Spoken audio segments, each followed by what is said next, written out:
What's going on, guys? This is the Illegal Defense. We're going to get into it. Episode 8. We're going to get into some college football. A lot of games to go over, a lot of things to go over. So we're going to jump right into it. Yeah, and we'll start off this week with the big ACC matchup, primetime matchup with Clemson going against Syracuse. Clemson that, you know, very longest current active streak of home wins.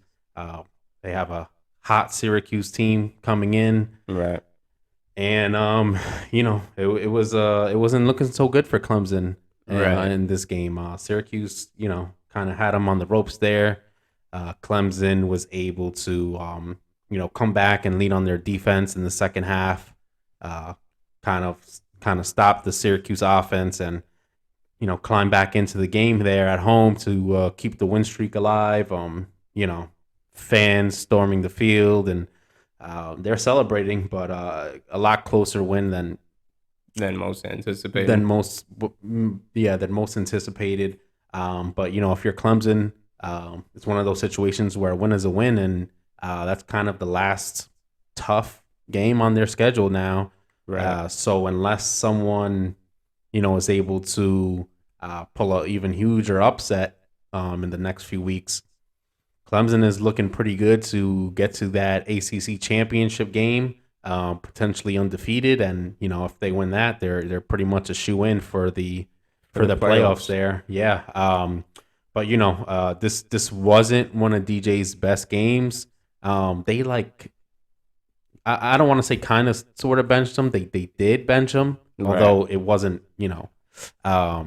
like early on in the game, like Kate Klumdick comes in to barely, do anything really. Right. Dabo says he's gonna still ride with DJ. But DJ after the game showed a lot of maturity in the press conference. Kind of really handled everything well. Was able to kind of take accountability, but also express his desire to do better. Talked about things that he needs to work on, while also kind of knowing a lot of what's going on the team, which is which is important.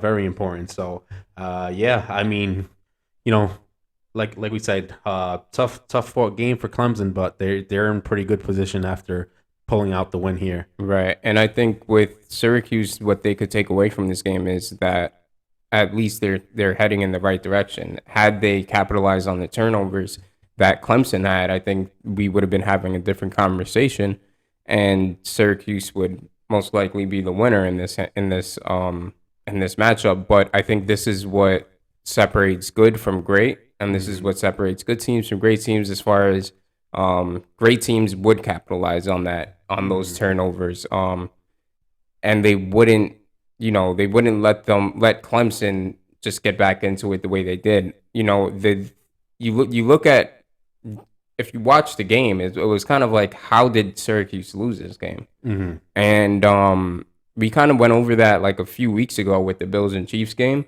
where it's like there's a small margin of error, but it's who's going to win this is most likely whoever wins a turnover battle. So it's like, again, goes back to being a good team and being a great team. Great teams capitalize on that. Great teams respond well to that. And good teams are, they're in the middle of the pack and they're kind of like, eh.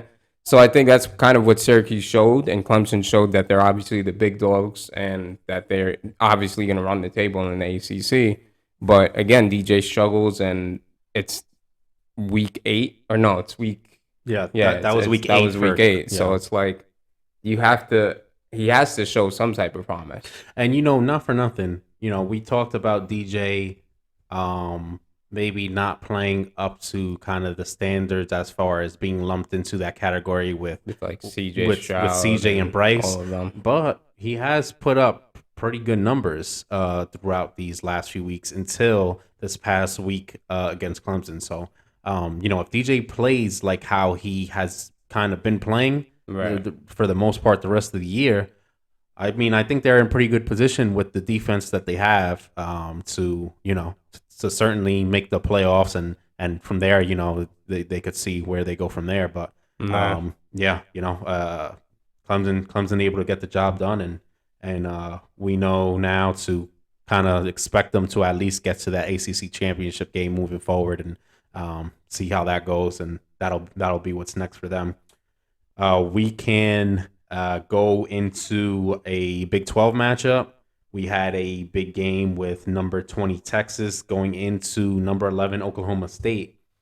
This was a matchup. There was concerns about some weather in this game, being like a weird, hot, windy kind of game over there in the like a muggy in the middle of the country. Yeah, it was kind of weird.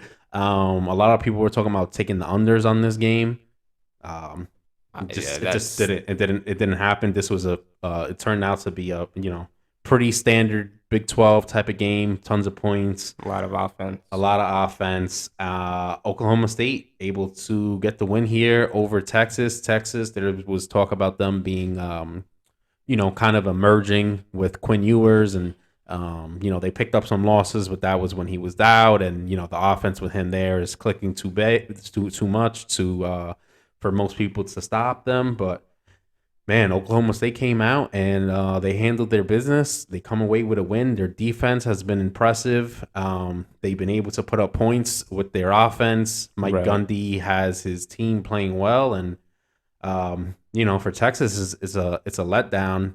But for Oklahoma State, we did a segment on kind of some overrated teams, and I picked Oklahoma State in there.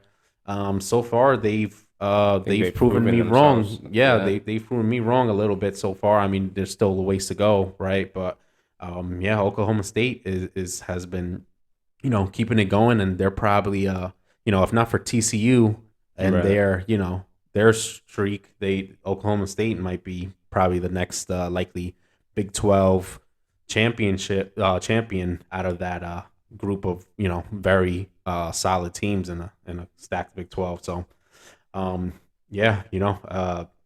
like we said, a lot of points in this quintessential Big 12 matchup, and Oklahoma State with a big win over number 20 Texas moves them into the top 10, which is big for them in their program.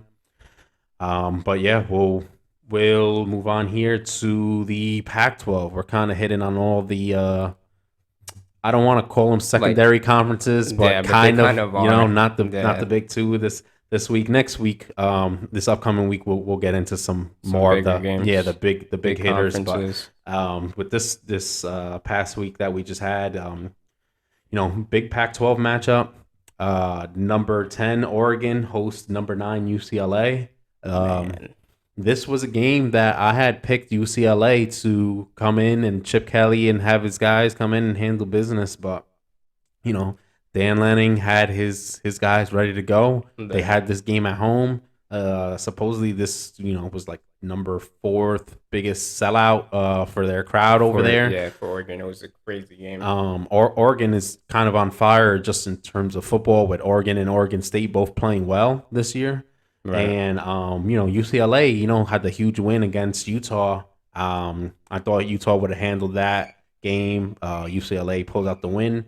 That gave me enough confidence to at least to think that UCLA was going to be able to do what they needed to do against an Oregon team. But yeah, they come in on the road over there, and it was too much. Bo Nix was just playing amazing. He was playing phenomenal from the gate, like straight out the gate. And again, Bo Nix was playing great, obviously, and their run game was really consistent as well. Oh man, they were running out of I form, and they were just running the ball down UCLA's throat, and they couldn't stop it. And it's like, I think I spoke about it last week, where it's like the arm tackling that UCLA does, and the missed tackles, that it's like this needs to be coached up. So yeah, I mean, Oregon really just ran all over them. Bo Nix had a great game in the air, and I'm pretty sure there was more than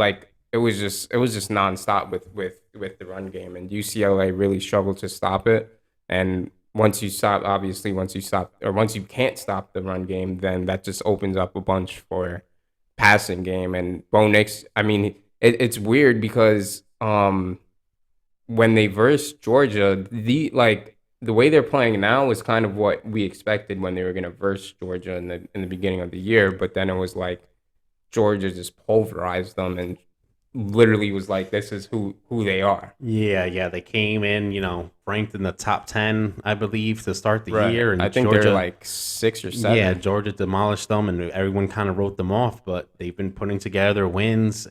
Solid win here against UCLA. They beat a BYU team that was ranked. They've been doing their thing, and they've shown they could do it a few ways, right? This week they just dominated the run game. Like you mentioned, 260. What is this? 262 to 186 for UCLA. So they were running all over them. UCLA couldn't stop it. They shown some ability in the passing game. It seems somewhat inconsistent, but it's been in certain games because very consistent in stretches. Yeah. So they shown they can do it both ways if they have to. And big game for the Pac-12, big game for the West Coast, big game for Oregon to kind of to try to get back on that college playoff picture. Yeah, in a huge top 10 ranked matchup on a national stage to gain some attention and make people aware that there are some good teams in the Pac-12 still. Right.